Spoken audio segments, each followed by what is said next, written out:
नमस्कार. मॅक्स महाराष्ट्रमध्ये आपलं स्वागत आहे. मी आहे किरण सोनावणे.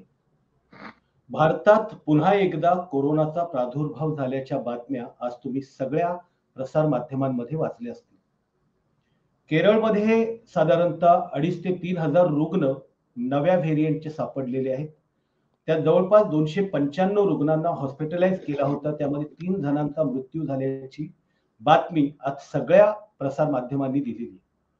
त्याचबरोबर ही बातमी येताच केंद्रातलं आपलं आरोग्य विभाग जो आहे केंद्र सरकारचं, ते अतिशय ॲक्शन मोडमध्ये आले असून त्यांनी आज सगळ्या त्या संदर्भातली एक तातडीची बैठक घेतली आणि सगळ्या राज्यांना अलर्ट राहण्याचे आदेश त्यांनी आता तरी दिले आहेत आणि हॉस्पिटलच्या आणि एकंदरीत आरोग्य व्यवस्था कशी आहे याचा आढावा आणि याचा रिपोर्ट्स देण्याचं सगळ्या राज्यांना त्यांनी आदेश दिलेले आहेत. वास्तविकता आपण 2 वर्ष कोरोनामध्ये घालवली आहेत. त्यामुळे कोरोना नेमका काय आहे, त्याच्या संदर्भातल्या काळजी काय घ्यायची या संदर्भात आपल्याला माहिती आहे. पण त्या 2 वर्षाच्या काळामध्ये ज्यांनी संपूर्ण भारताला आणि देशाला एक चांगल्या पद्धतीचं मार्गदर्शन केलं, वैज्ञानिक पद्धतीने आणि वस्तुनिष्ठ पद्धतीनं ज्यांनी म्हणजे मार्गदर्शन केलं, ते डॉक्टर संग्राम पाटील जे आहेत, ते आता आपल्या सोबत आहेत. आणि सर स्वागत आहे तुमचं मॅक्स महाराष्ट्रमध्ये. Thank you for having me after a long time. आपण बऱ्याच महिन्यात बोललो नाहीत आपण. बरोबर आहे. तर आता परत एकदा कोरोनाची चर्चा सुरू झालेली आहे. प्रसार भारतात तर केरळमध्ये प्रवेश झाल्याने तुम्हाला सांगितलं मी की साधारणतः 295 रुग्ण ऍडमिट होते आणि 3 जणांचा रुग्ण म्हणजे मृत्यू झालेला आहे. तर काय सांगाल ह्या नव्या असणाऱ्या व्हेरियंट बद्दल? कशा पद्धतीचा हा व्हेरियंट आहे आणि काय त्या संदर्भातली काळजी घेतली पाहिजे? काय आता हा व्हेरियंट म्हणा किंवा याच्या पूर्वीचे ओमायक्रॉनचे, हा ओमायक्रॉनचा सब व्हेरियंट आहे आणि ओमायक्रॉन हा SARS-CoV-2 आहे, म्हणजे कोविड-19चा जो व्हायरस आहे वुहान मधला, हा त्याचाच बदललेला प्रकारात आहे. सगळे त्याचे वेगवेगळे जेनेटिक मॉडिफिकेशन्स होऊन ते वेगवेगळे सब व्हरायंट्स तयार होत आहेत आणि मग त्यातला एखादा आपला पसरतो, डोकं काढतो आणि मग त्याच्याविषयी आपल्याला माहित होतं. जसं ओमायक्रॉन विषयी आपल्याला क्रिसमसमध्ये कळलं होतं बघा आणि त्यावेळेला आपण खूप घाबरलो होतो. साऊथ आफ्रिकेमधून तिथल्या काही देशांमधून ओमायक्रॉन आला. तेव्हा प्रचंड जगात एक हालचाल सुरू झाली, की अरे हा खूपच फास्ट पसरतो आहे आणि वेगाने केसेस वाढतायत. परंतु आपल्या नंतर लक्षात आलं, की हा पसरतोय तसाच हा माईल्ड देखील आहे आणि मग ओमायक्रॉनला ख्रिसमस गिफ्ट वगैरे म्हटलं गेलं होतं त्यावेळेला. तर हा आताचा जो व्हेरियंट आहे JN1 हा सब व्हेरियंट ओमायक्रॉनचाच आहे. म्हणजेच कोविड-19चाच हा प्रकार आहे. तर हे त्यावेळी जे शास्त्रज्ञ आपल्याला सांगत होते, एपिडेमिओलॉजी मधले, व्हायरॉलॉजी मधले आणि माझ्यासारखे मेडिकल फील्ड मधले लोक वेळोवेळी सोशल मीडियावरनं किंवा मेन मीडियातनं सांगत होतो, की कोविड-19 हा आता जाणार नाही. हा पॅन्डेमिक जाईल, परंतु कोविड-19 जाणार नाही आणि त्याच्या वेगवेगळ्या लाटा त्या येत राहणार. जसं फ्लूचं बघा, फ्लूचा जेव्हा पॅन्डेमिक आला होता, त्याला स्पॅनिश फ्लू आपण म्हणतो. तो खरं स्पॅनिश नव्हता तो, पण ते नाव त्याला पडलं त्यावेळेला. तर हे फ्लूचं पॅन्डेमिक संपलं, त्याच्या 3 मेजर लाटा आल्या आणि त्याच्या पहिल्या लाटेपेक्षा दुसरीमध्ये जास्त विध्वंस झाला होता. तसंच कोविडमध्ये पण तसंच झालं. 3 लाटा, काही ठिकाणी 4 आल्या. तर आता या लाटा दरवर्षी जसा फ्लू हिवाळ्यामध्ये फ्लू वाढतो, तसा या आता कोविड-19च्या दरवर्षी लाटा येणार आणि मग त्याचा वेगवेगळा व्हरायंट जसा कोविड फ्लूचा, इन्फ्लुएन्झाचा वेगळा व्हरायंट असतो दरवर्षी, तसा कोविड-19चा देखील वेगळा व्हरायंट येणार. आता हा जो JN1 आहे याचं स्पेसिफिक काय आहे, की हा फास्ट पसरतो. म्हणूनच आपल्याला त्याची चर्चा करावी लागते. तर WHOने त्याला VOI असं डिक्लेअर केलं आहे, म्हणजे व्हरायंट ऑफ इंटरेस्ट. इंटरेस्ट का? तर एकतर तो फास्ट पसरत असेल तर त्याला आपल्याला त्यात इंटरेस्ट असतो किंवा त्याने लोक जास्त आजारी पडत असतील, ऍडमिशन वाढत असतील किंवा लोक मरत असतील, तर आपल्याला त्याच्यात इंटरेस्ट आहे. म्हणून हा VOI आहे, हा फास्ट पसरतो आहे. परंतु हा VOC अजून केलेला नाही. व्हरायंट ऑफ कन्सर्न असं WHOने म्हटलेलं नाही. त्यांनी म्हणलंय फक्त आता लक्ष ठेवा, सर्व्हेलन्स वाढवा आणि काळजी घ्या. तर कन्सर्न याच्यासाठी नाही, की हा पसरत असला तरी याच्याने त्या प्रमाणामध्ये लोक गंभीर आजारी पडत नाहीये. कारण हा ऑगस्ट-सप्टेंबर पासून सुरू आहे पश्चिमी देशांमध्ये. आता भारतामध्ये तुम्ही म्हणलात, की 2,000 केसेस केरळामध्ये आहेत. याचा अर्थ तो केरळामध्ये मायग्रंट लोकांनी आणून तो समाजामध्ये ऑलरेडी पसरवलेला आहे आणि तो मोठ्या संख्येने तिथे ऑलरेडी पसरलेला आहे. आणि हो. हे जे काही सिम्प्टोमॅटिक जे तपासले गेले त्याची संख्या 2,000 आहे. हो. त्यातले जे थोडेफार ज्यांना ऍडमिट करावं लागतंय ते 295 आहेत. आणि त्यातल्या आता मी गव्हर्नमेंट ऑफ इंडियाचा एक स्पोक्सपर्सन बोलत होता, मी त्याचं म्हणणं ऐकलं, की ज्या हो. डेथ ज्या झाल्या आहेत गेल्या आठवड्या 2 आठवड्यामध्ये ह्या सगळ्या कोमॉर्बिडिटी असलेल्या लोकांमध्ये झाल्या आहेत. म्हणजे यंग फिट असे लोक कोणी मेलेले नाहीत. तर हे हा. कोविड हा त्याच्यामध्ये एक कॉन्ट्रिब्युटिंग फॅक्टर असेल किंवा एक जस्ट बाय चान्स त्याच्यामध्ये झाला म्हणून तो कावळा बसला आणि फांदी तुटली. तसंच कोविडमुळे कोविड असलेल्या लोकांमध्ये मृत्यू झाला. तो कोविडमुळेच झाला का? याचं डिटेल्स आपल्याला माहीत नाहीत अजून. हा. तर इकडचा जो स्टडी आहे, इकडचा जो म्हणजे निष्कर्ष आहे पश्चिमी देशांमधला, की JN1 हा फास्ट पसरतोय, परंतु याच्यामुळे काय हॉस्पिटल ॲडमिशन्स इकडे तरी वाढलेले नाहीत. माझ्या हॉस्पिटलमध्ये काही COVID-19 ॲडमिशन्स वाढलेले नाहीत. ICUमध्ये तर एकही नाही COVID-19चा. त्यामुळे तो गंभीर नाही. पण त्याचा अर्थ आपण काहीच काळजी घ्यायची नाही असं नाही, कारण आपण फ्रेश आहोत अजूनही. जस्ट पॅन्डेमिकमधून बाहेर पडलेलो आहोत. त्यामुळे हो. आपल्याला काळजी घेणं हे आवश्यक आहे या JN1 मध्ये सुद्धा. बरोबर. पण मग आता त्याच्याबद्दल बोललं जातं, की हा असा पटकन डिटेक्ट होत नाही, म्हणजे याच्यामध्ये ताप पण येत नाही आणि खूप सिव्हिअर झाल्याच्या नंतर त्याचे सिम्प्टोमॅटिक लक्षणं वगैरे दिसायला लागतात जास्त. म्हणजे याच्यात ताप येत नाही किंवा काही येत नाही. तर हा खूप जास्त प्रमाणात म्हणजे अगदी खूप वाढतो आणि नंतर तो तोंड वर काढतो. त्यामुळे हा डेंजरस असल्याचं बोललं जातं. हे कितपत खरं आहे? नाही, ते काही खरं नाहीये. म्हणजे आता कसं आहे बघा, की आता आपल्या पॉप्युलेशनमध्ये ज्या लोकांना फ्लू होतो, त्यातल्या बहुतांश लोकांना म्हणजे खूप काही कडक ताप येत नाही. त्यांना काही सुट्टी घ्यावी लागत नाही. त्यांना थोडंसं आपलं नाक वाहतं, काहींचा घसा दुखतो, डोकं जड होतं, पण दे कॅरी ऑन वर्किंग. सगळ्या हं. गोष्टी करतात. तसं आता समाजामध्ये COVID-19च्या प्रती एक हर्ड इम्युनिटी तयार झालेली आहे. म्हणजे हां. लोकांमध्ये बेसिक इम्युनिटी येऊन गेलेली आहे. परंतु हे जे बदललेले व्हायरस आहेत, हे बेसिक इम्युनिटी असली तरी सुद्धा ते इन्फेक्ट करतात. आणि अशा लोकांना जेव्हा ते इन्फेक्ट करतात, तेव्हा त्यांच्यामध्ये गंभीर आजार होतच नाही. हां. मुळात पूर्वी इन्फेक्शन न झालेले किंवा व्हॅक्सिन न घेतलेले यांना जरी इन्फेक्शन झालं, तरी त्यांना देखील याच्याने गंभीर आजार होत नाही.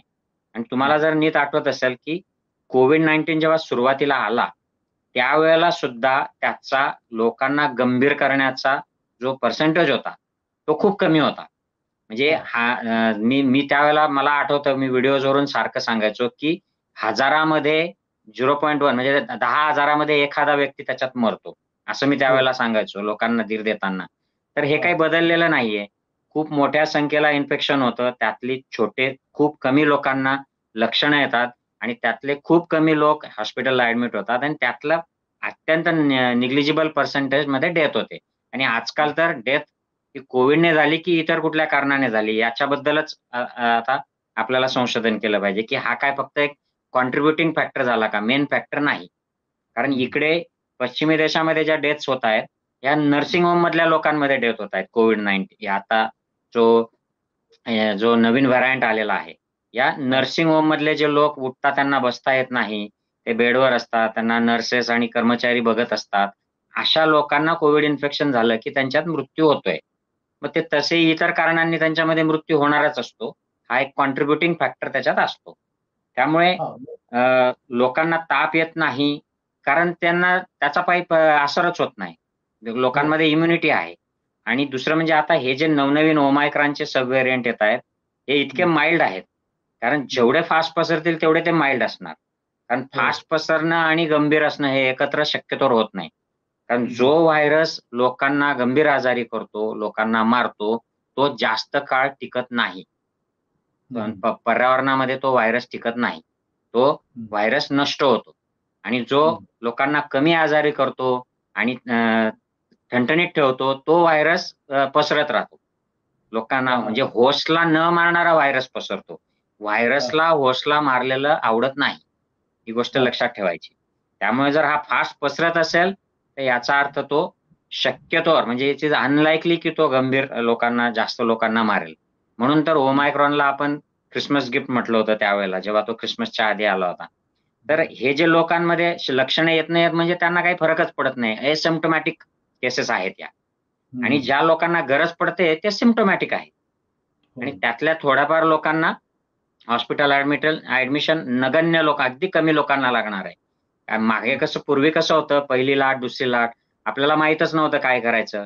त्यामुळे जो आला कोविड पॉझिटिव्ह कॉन्टॅक्ट, त्यांना सगळ्यांना आपण क्वारंटाईन करायचो, दवाखान्यात भरती करायचो, मग त्यांना सलाईन लावायचो, त्यांचा सिटी स्कॅन करायचो, रेमडेसिवीर द्या, हे द्या, अँटीबायोटिक द्या, मेथाइलप्रेडनिसोलॉन द्या, कारण त्यावेळेला सगळा गोंधळ होता.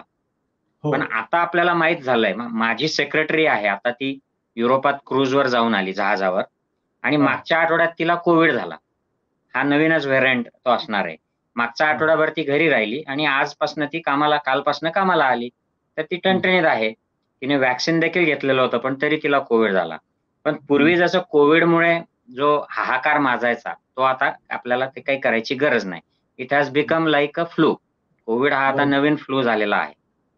म्हणजे आता आपल्याला कोरोना बरोबर जगायचं शिकलं पाहिजे असं म्हणायचं. हो हो हो, अगदी आपण आता कोरोना बरोबर ऍक्च्युली जगायला सुरुवात केलेली आहे आपण आता. म्हणजे कोरोना झाला, आमच्याकडे तर आता नवीन नियम आलेला आहे की कोविडची टेस्टच करायची नाही. तुम्हाला लक्षणं असले तरी देखील तुम्ही कामावर येत राहायचं. जर तुम्हाला कामावर येता येत नसेल तर तुम्ही घरी राहायचं. पण फ्री कोविड टेस्ट आता अवेलेबलच नाहीत. लोक आपले टेस्ट विकत घेतात, किंवा काही जास्त गंभीर झालं वाटलं तर त्यांना हॉस्पिटलकडून करून मिळते. तर म्हणजे याचा अर्थ आपण फ्लूचे लक्षण आले की थोडं फ्लू जाऊन टेस्ट करतो. तसं आता नॉर्मल कोरोना सोबत जगणं सुरू झालेलं आहे सगळीकडे जगभर. मी आता मध्यंतरी काही देशांमध्ये प्रवास केला, अरेबियन देशांमध्ये, युरोपमध्ये. तर ह्या देशांमध्ये तर मला आश्चर्य वाटलं की त्यांनी कोरोना आता पूर्ण इग्नोरच करून टाकलाय, की it should not bother us at all. आणि भारतात देखील आता बऱ्यापैकी भारत तर कोविडच्या त्या लाटा सुरू होत्या तेव्हा देखील आपल्याकडे फार काही गांभीर्य तेव्हा केलं नव्हतं, लॉकडाऊन सोडला तर. तर त्यामुळे we don't need to worry too much about COVID. पण आपल्यातला जो हाय रिस्क क्लास आहे, हाय रिस्क ग्रुप आहे, त्यांना मात्र अजूनही काळजी घ्यायची गरज आहे. पण जसं आता ही परत कोरोनाच्या लाट आल्याची चर्चा सुरू झाली, प्रसार माध्यमातून बातम्या यायला सुरुवात झाली, तशी आता मागे जशा त्या चर्चा सुरू होत्या की हे कोरोनाची व्हॅक्सिन विकण्यासाठी आहे किंवा त्याची औषधं विकण्यासाठी आहे, फार्मास्युटिकल कंपन्यांचं हे षडयंत्र आहे, किंवा अमेरिकन कंपन्या ज्या बसलेल्या आहेत WHO च्या, ते मुद्दा म्हणून इथे असा पॅन्डेमिक किंवा अशा पद्धतीचं तयार करतात आणि जगातनं लोकांच्या खिशातून पैसे आणि असं सायकली करतायत. अशा पद्धतीची एक जी चर्चा होती त्याच्याबद्दल काय सांगाल? अशी खूप मोठ्या प्रमाणात भारतात तर तुम्ही पाहिलं तर म्हणजे महिन्यातून किंवा 15 दिवसातून एखादा तरी मेसेज जो असतो तो असा कोरोनाची चर्चा आली की आपल्या व्हॉट्सअपवर येत असतो की हे आंतरराष्ट्रीय षडयंत्र आहे. हा, आता हे षडयंत्र आहे की नाही हे आपल्याला कधीच कळणार नाही. म्हणजे महत्वाचं काय आहे की आपण आपल्या लोकसंख्येला सुरक्षित ठेवणं, त्यांना व्यवस्थित माहिती देणं, आणि गरज असेल जर खरोखर व्हॅक्सिन देऊन लोकांचा जीव वाचत असेल तर ते देणं. काही औषधं खरोखर जीव वाचवत असतील तर ते त्याला आवश्यक त्या लोकांना देणं. आपल्याला राजकारणाशी, ते जे काही त्यांचं फायनान्शियल राजकारण चाललेलं आहे त्याच्याशी काही घेणं देणं नाही. पण माझं असं मत आहे की आपण थोडं सायंटिफिक पण राहिलं पाहिजे. म्हणजे उदाहरणार्थ आता आमच्याकडे आता माझं 5व्या डोससाठी मला लेटर आलेलं आहे. आता योगायोगाने ते माझ्या टेबलवरच पडलेलं आहे, म्हणून तुम्हाला दाखवतोय. 5वा डोस मला आता कोविड व्हॅक्सिनचा द्यायसाठी इन्व्हिटेशन आलेलं आहे की या बूस्टर घ्यायला या. तर मी ते 2 वेळा कॅन्सल केलं की मला नको, आता I don't want to take booster. कारण मला 3 वेळा कोविड होऊन गेलेला आहे आणि कोविड कसा होतो ते मला आता माहित आहे. त्यातून आपले 1 आठवडा त्याचा आराम करावा लागतो, विकनेस येतं. त्यामुळे मला, आणि व्हॅक्सिन घेतलं तर 2-3 दिवस त्याचा देखील त्रास होतो. मग मी निर्णय घेतला की व्हॅक्सिनचा 2-3 दिवस त्रास घेण्यापेक्षा कोविड झाला तर त्याचा आठवडाभराचा त्रास मी करेन, आणि नको त्याचं काय, म्हणजे जे काय त्याचे बेनिफिट जे आहेत. आता ऑस्ट्रियामधून एक स्टडी आलेला आहे नुकताच. त्याच्यामध्ये त्यांनी म्हणलंय की व्हॅक्सिन इन्फेक्शन होण्यापासून प्रोटेक्ट करतं, पण फक्त 3च महिने प्रोटेक्ट करतं. त्याच्यानंतर त्याची एफिशियन्सी चालली जाते, आणि डेथ प्रिव्हेन्शनसाठी त्याचा फारसा आता रोल राहिलेला नाही. म्हणजे व्हॅक्सिन घेतलेलं असेल आणि नसेल घेतलेलं, ओल्ड पॉप्युलेशनमध्ये, यंगस्टर्समध्ये डेथ होत नाही. तर त्याचा व्हॅक्सिन घेतलं, बूस्टर घेतलं काय, नाही घेतलं काय, तर death rate is almost same. त्यामुळे हा प्रश्न आता निर्माण झालाय की व्हॅक्सिन खरंच घ्यायची गरज आहे का?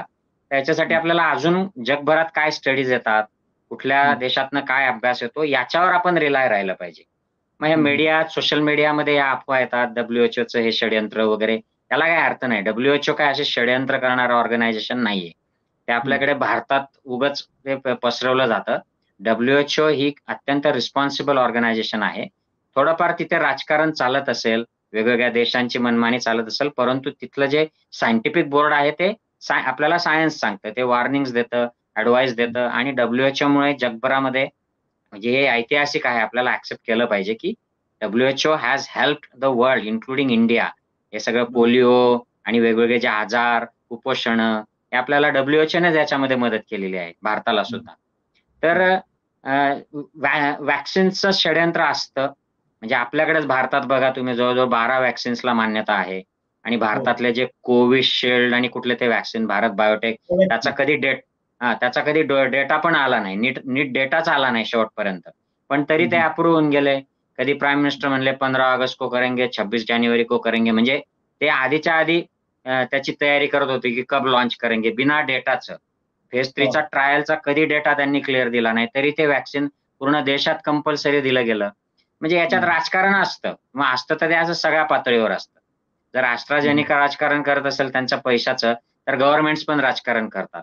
आपण त्याच्यामध्ये न जाता सायंटिफिक त्याचा जो डेटा आहे की कोणाला व्हॅक्सिन गरजेचं आहे, त्यांनी घ्यावं का?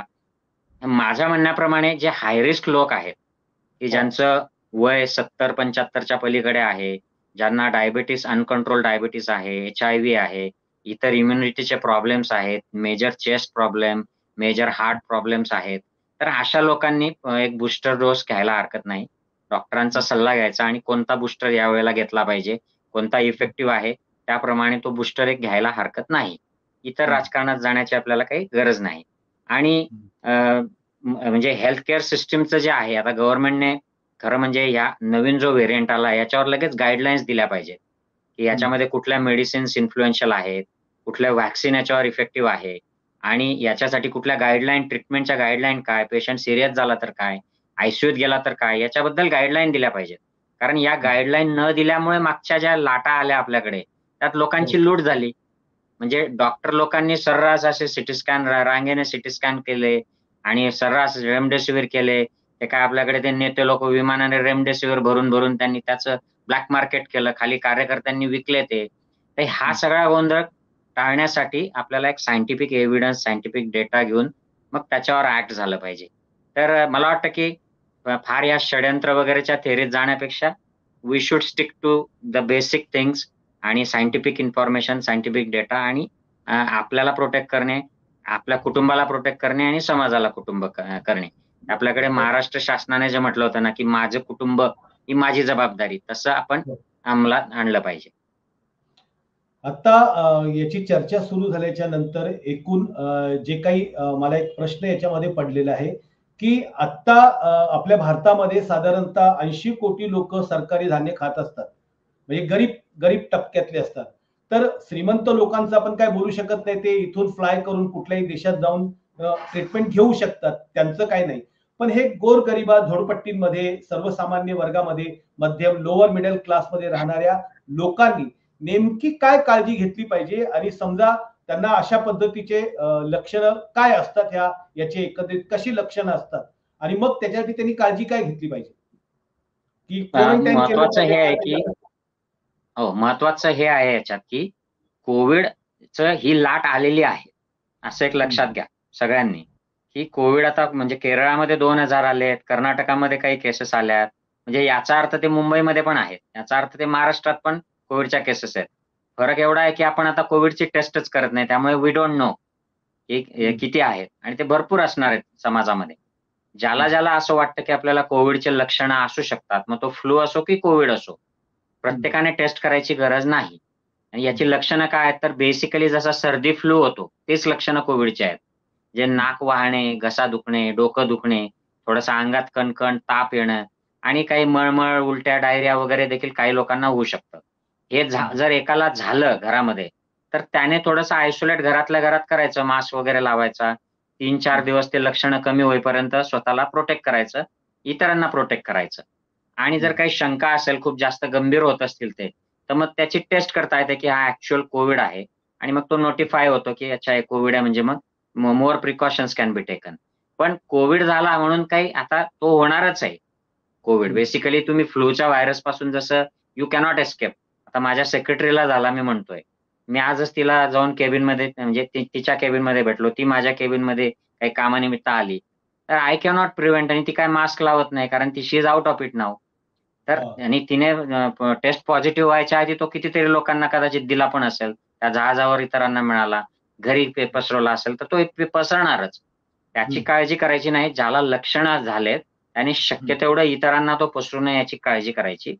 आणि झालंच तर घाबरायची काहीच गरज नाही कारण त्याने काही मरत नाहीत लोक. त्यामुळे वी डोंट नीड टू वरी. झालं तर सिंपल पॅरासिटामॉल किंवा ब्रुफेन या गोळ्या, पाणी भरपूर पिणे, आराम करणे आणि तुम्हाला जर शंका असेल की कोविड आहे तर मग तुम्ही घरीच आराम करा शक्य तेवढं. म्हणजे इतर म्हणजे ट्रेनमध्ये, लोकलमध्ये, बसमध्ये किंवा कामाच्या ठिकाणी जाऊन इतरांना पसरवण्यापेक्षा तो एक हा. 3-4 दिवसामध्ये हा क्लिअर होतो. क्लिअर तुम्हाला लक्षणं बरे वाटले की you can go back to work आणि जातानाही जर काही शंका असेल तर you just use the mask. गर्दीत जाताना मास्क लावा म्हणजे इतरांना पसरवू नका बेसिकली. आणि जे लोक हाय रिस्क आहेत, की ज्यांना अति जास्तचा धोका आहे, त्यांनी गर्दीत जाताना मास्क लावून गेलेलं बरं. इकडे-तिकडे हात मी पूर्वी ती पंचसूत्री म्हणून सांगायचो बघा. पंचसूत्रीमध्ये मी हे सांगायचो, की don't go in a crowd. क्राउडमध्ये शक्यतोवर जाऊ नका. पण आता तसं अव्हॉइड करणं शक्य नाही. कारण हे दरवर्षाचंच आहे. तुम्ही किती वर्ष असं करणार, गर्दीत जाणार नाही. त्यामुळे जावंच लागलं आणि तर कोविडची साथ असेल आपल्या परिसरात तर मास्क लावा. हात कुठे इकडे-तिकडे लावू नका. लावलंच तर आपलं स्वच्छ करून 20 सेकंद साबणाने किंवा सॅनिटायझरने हात स्वच्छ करून मगच तो जेवायला वगैरे वापरायचा. आणि इतर ज्या गोष्टी आहेत त्याच्यामध्ये लक्षणं आले तर आयसोलेट करणे, प्रवासात काळजी घेणे आणि सरकारी यंत्रणांनी मात्र याच्याबद्दल सज्ज राहिलं पाहिजे. ते मागच्या वेळी आपण जे केलं ट्रेन्समध्ये ऑक्सिजनचे सिलेंडर ठेवले आणि मग त्याचा ते प्रोपगंडा केला आणि मग ते क्वारंटाईन आणि मग त्याच्यातलं करप्शन ह्या सगळ्यामध्ये आणि जायची गरज नाही आपल्याला. We have to be very specific. कुठे आउटब्रेक झाला तर त्यातले लोकांना होम आयसोलेट घरीच आयसोलेट करायचंय. त्यांनी घरीच राहायचंय आणि जे गंभीर होतील त्यांना फक्त मदत लागणार आहे आणि ती सुद्धा सिंपल मदत लागणार आहे. रेमडेसिवीर आणि स्टिरॉइड ही कुठली जास्त लोकांना मदत लागणार नाही. त्यानुसार सरकारी यंत्रणांनी तयारी केली पाहिजे आणि निर्देश पण दिले पाहिजेत प्रायव्हेटच्या लोकांना. नाहीतर ते कोविड आला की सर्रास आपलं लुटायचा सीझन आला म्हणून काही लोक सगळे तसं करतात असं माझं अजिबात म्हणणं नाही. कारण प्रायव्हेट लोकांनी पण खूप काम केलं मागच्या कोविडच्या लाटेमध्ये, खूप जीव वाचवले. पण त्यातले काही लोक जे होते त्यांनी त्याला एक अपॉर्च्युनिटी आपदा में अवसर असं म्हणून त्याला करून घेतलं त्यावेळेला. हो. तर साध्या-साध्या गोष्टी आहेत आणि अजून एक त्याच प्रश्नाला जोडून सांगेन, की ही आता पुन्हा अजून वेळ आली बघा आपल्याला. जसं कोविडच्या काळात मी बऱ्याच वेळा म्हणायचो, की इम्युनिटी चांगली स्ट्रॉंग असली पाहिजे. म्हणजे जाऊन लगेच कुठल्यातरी बाबाचं औषध खायचं, काढा प्यायचा अजिबात गरज नाही. हे सगळं फसवं आहे. इम्युनिटी वाढवण्याचे कुठलेही औषधं, काढे कुठलेही नसतात. हे व्यवस्थित झोप घ्यायची, व्यायाम करायचा, व्यवस्थित आहार घ्यायचा, शुगर कंट्रोलमध्ये ठेवायची, ब्लड प्रेशर कंट्रोलमध्ये ठेवायचं आणि मेडिटेशन करायचं. This is a immunity booster. कुठलंही औषध जगाच्या कोपऱ्यात इम्युनिटी बूस्ट करणारं उपलब्ध नाही. त्यामुळे तुम्हाला कोणताही तुमचा स्वामी, गुरु, सद्गुरू, माऊली सांगत असेल तर ते खोटं बोलतायत, ते बिझनेस करतायत असं धरा तुम्ही. त्यामुळे सिंपल गोष्टींनी स्वतःच एक जे आपली छत्री आहे, पाऊस कितीही पडू द्या पण आपली छत्री स्ट्रॉंग ठेवली, तर आपलं तेवढं प्रोटेक्शन होईल आणि व्हायचा तो होईलच तर झाला तरी घाबरायचं काम नाही. तुम्ही तो बाबा बुवांचा प्रश्न काढला त्याच्यातनं मला असं वाटलं की आपल्याकडे भारतामध्ये मेडिकल स्टोर्स आणि लोक जी आहेत सेल्फ मेडिकेशन वरती खूप जातात. आता गुगल मध्ये शोधतात, याच्यावरती युट्यूब वरती व्हिडिओ बघतात आणि त्याच्यावरनं नाही का जाऊन मेडिकल स्टोअर मध्ये ते औषधे घेऊन येतात आणि ते खात असतात सतत आहे. आणि अशा पद्धतीची कारण की मागच्या कोरोनाच्या काळामध्ये मलेरियासाठी लागणाऱ्या ज्या काही गोळ्या होत्या क्लोरोक्विनच्या वगैरे त्याचा आउट ऑफ स्टॉक झाला होता आणि लोक एकमेकांकडून अक्षरशः लोकांनी 10-10, 15-15 पॅकेट्स त्याचे क्लोरोक्विनचे घेतले होते आणि ते न सांगता कोरोना झालाय किंवा नाही झालाय तरी ते खात होते. त्याच्यानंतर दुसऱ्या अशा पद्धतीचं स्टॉक करून ठेवणं आणि त्या घेत राहणं. नंतर मध्ये होमिओपॅथीचं औषध आलं होतं ते लोक बका खात होते. काही नगरसेवक वाटत होते, काही आमदार वाटत होते. अशा पद्धतीचं जे काय आणि नंतर काही लोक मास्क पण वाटत होते कापडाचे हे करून. तर याच्या संदर्भात जरा तुम्ही सांगा की सेल्फ मेडिकेशन जे प्रकार आहे त्याच्यावरती लोकांनी कशी काळजी. आता हे जे आपण मागच्या वेळी प्रकार बघितले बघा, म्हणजे याला कोणतीच पॅथी अपवाद नव्हती ॲलोपॅथीचे लोक क्लोरोक्विनने सुरुवात केली आणि मी सुरुवातीलाच माझं त्यावेळेच्या मुख्यमंत्र्यांशी पण बोलणं झालं होतं की सर याला कुठलाही एव्हिडन्स नाही क्लोरोक्विनचा. तर ते म्हणले आता हे केंद्र सरकारने दिलेलं आहे तर लोक करतायत. आणि त्यावेळेला एका नामांकित डॉक्टरचं डेथ झाली होती या क्लोरोक्विन खाल्ल्यामुळे हो हो हो याच्यासाठी. आणि लोक प्रिव्हेन्शनसाठी पण क्लोरोक्विन खात होते. आणि नंतर लक्षात आलं की क्लोरोक्विनचा कुठलाच फायदा होत नाही. मग लोक होमिओपॅथीच्या लोकांनी आर्सेनिक वाटायला सुरुवात केलं. त्याचाही हो. कुठलाही एव्हिडन्स आला नाही. उलट आता एव्हिडन्स केरळच्या एका इन्स्टिट्यूटने सांगितलं की त्या आर्सेनिकमुळे लिव्हरच्या डिसिजेस आणि डेथचे प्रमाण वाढले लोकांमध्ये. अरे वा. मग हा. काढा आपण बघितला, कुठल्याही काढ्याला कुठलाही एव्हिडन्स नव्हता. त्या काढ्याचे साईड इफेक्ट आपण बघितले, ते टीव्हीवाल्यांनीच दाखवले कोणाला काय झालं. मग हो. कोणी म्हणत होतं की नेती करा, कोणी म्हणत होतं दारूची वाफ घ्या, कोणी म्हणत होतं गोमूत्र प्या, कोणी रेमडेसिवीर सरसकट वापरत होतं, कोणी इतकं स्टिरॉइड वापरलं लोकांनी मेथिलप्रेडनिसोलॉन. म्हणजे ज्या हो. डॉक्टरला स्टिरॉइड काय असतं हे समजत नाही, युनानी, होमिओपॅथी, आयुर्वेद या लोकांनी सुद्धा स्टिरॉइड इतके वापरले, ॲलोपॅथीच्या लोकांनी वापरले. त्या हा. स्टिरॉइड आणि अँटिबायोटिकच्या एक्सेस युजमुळे म्युकॉरमायकोसिस नावाचा एक आजार आपल्याकडे आला हो की जो हो जगात कुठेच आला नव्हता. बरोबर आहे. म्हणजे हा फक्त भारतात आला आणि त्याच्यामुळे अनेक लोकांच्या आयुष्याची वाट लागली. त्यांना हो. त्यांचे जबडे काढावे लागले, मेंदूमध्ये तो ग्रो झाला. तर हे एव्हिडन्स नसलेल्या गोष्टी उचापत्या करायच्या. एखादा बाबा येतो आणि तो एखादा औषध काढतो आणि त्याची केंद्रीय मंत्र्यांना घेऊन जाहिरात करतो, लॉन्च करतो आणि मग सगळ्या संस्था खिशात घालून त्यांच्याकडून अप्रूव्हल घेतो. हे सगळे प्रकार व्हायला नकोत. म्हणजे दुर्दैवी आहे. याचाच अर्थ आपण किती मागासलेलो आहोत या हो गोष्टींमध्ये.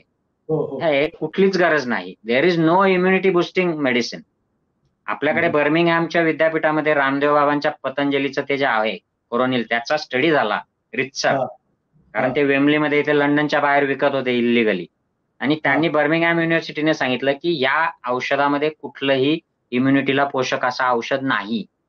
हा. आणि त्यांनी दुसरं हे सांगितलं की जगात असं कुठलंच औषध नाही की ज्याच्याने इम्युनिटी वाढते आणि हे खोटं लोकांना फसवतायत युकेमध्ये म्हणून. जे युकेत फसवतायत म्हणजे ते काय भारतात काय लोकांना मदत थोडंच करत होता रामदेव बाबा. तर हे लोकांनी लक्षात घेतलं पाहिजे. कुठलीही आपला किती आदरणीय गुरु असो, स्वामी असो, हे एव्हिडन्स त्यांना सायन्स कळत नाही. कारण आयुर्वेद जेव्हा लिहिलं गेलंय पुस्तकं आपल्या विद्यापीठांमध्ये, नालंदा, तक्षशिला, त्यावेळेला व्हायरसचा शोध नव्हता लागलेला. बरोबर. हे आपण ॲक्सेप्ट केलं पाहिजे. जेव्हा होमिओपॅथी लिहिलं गेलं तेव्हा अँटिबायोटिक्स नव्हते, अँटिव्हायरल्स नव्हते. त्यामुळे ह्या शास्त्रांमध्ये त्यांनी जर नव्याने काही आता शोध लावून केलेला असेल तर दॅट इज डिफरंट थिंग. आणि ॲलोपॅथीमधल्या ज्या मेडिसिन्स आहेत, ज्या आपण वापरतोय, त्यांना देखील एव्हिडन्सच नाहीये ना. पूर्वी असेल कशामध्ये एव्हिडन्स, पण कोरोनामध्ये नाहीये. त्यामुळे तो आपला जुना क्लोरोक्विन काढायचा, हे काढायचं, ते काढायचं आणि द्यायचं. तर हे कमर्शियल होतं आणि बऱ्याच वेळेला हॅफॅझार्ड होतं. तर हे व्हायला नको. आणि नेते पुढारी यांनाही बऱ्याच वेळेला वाटतं जनतेला मदत करावी म्हणजे लोकांमध्ये थोडासा एक धीर निर्माण होईल वातावरण. पण अनेकदा आपल्या त्या अतिउत्साहामुळे सुद्धा जनतेला नसती उठाठेव करावी लागते, असं माझं मत आहे. की काही आवश्यकता नसते. सायंटिफिक एव्हिडन्स असलेल्या गोष्टी तुम्ही विकत घ्या, विकत आणा आणि जनतेला प्रोव्हाईड करा जर शक्य असेल तर. नाहीतर मग सरकारी यंत्रणेमार्फत प्रोव्हाईड करा, असं माझं मत आहे. लोक आता मी परत एकदा व्हॅक्सिनच्या मुद्द्याकडे येतो. आता एका एअरलाइन्सनी व्हॅक्सिन घेतलेल्या लोकांना पायलट म्हणून ठेवण्यासाठी मनाई केलेली आहे. तर हा काय प्रकार आहे? कारण की त्यांना सांगितलं किंवा त्याचे काहीतरी इफेक्ट्स माणसाच्या नर्वस सिस्टीम वरती वगैरे काही येतात वगैरे आणि ते not fit for the fly म्हणजे विमान उडवण्यासाठी ते योग्य नसल्याचं असं नाही. त्यांनी ज्याने लस घेतलेली आहे त्या तरुणांना त्यांनी पायलट आपल्या याच्यामध्ये ठेवण्यासाठी बंदी केलेली आहे. तर हा केवढा मोठा भयंकर परिणाम आहे. मग आता हे लोक ह्या अशा प्रकारच्या बातम्या आल्या तर लोक व्हॅक्सिन घेणार नाहीत ना मग. ही बातमी मला माहित नाही. मी तरी माझ्या तरी वाचण्यात काय आली नाही ती. मी बघेल ती. पण मला नाही वाटत की हे खरं आहे सरसकट. काही विशिष्ट काही गोष्टी साइड इफेक्ट झाला असेल एखाद्याला, तर त्याला त्यांनी नाही म्हणलं असेल की बाबा आता तू याच्यामुळे फिट नाहीयेस आणि तो व्हॅक्सिनचाच साइड इफेक्ट आहे का?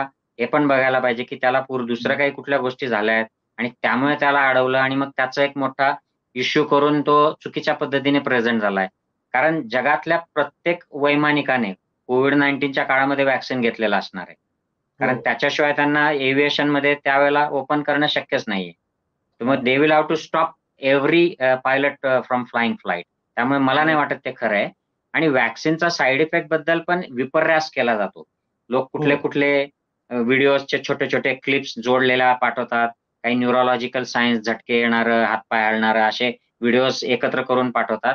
त्याला काही अर्थ नाहीये. म्हणजे व्हॅक्सिनचा साईड इफेक्ट हा अत्यंत रेअर आहे आणि काही असा अत्यंत रेअर लोकांना असे न्यूरोलॉजिकल साईड इफेक्ट झालेले आहेत. आणि काही लोकांमध्ये आता आपण जे म्हणतो की हार्ट अटॅकचं प्रमाण वाढलंय, तर हे व्हॅक्सिनमुळे वाढलंय की त्याला कोविड झाला होता म्हणून वाढलंय का काही दुसऱ्या अजून स्ट्रेसमुळे वाढलंय, इंडिव्हिज्युअल केसवर डिपेंड करणार आहे. त्यामुळे व्हॅक्सिनचा मला नाही वाटत की फार बाऊ केला पाहिजे.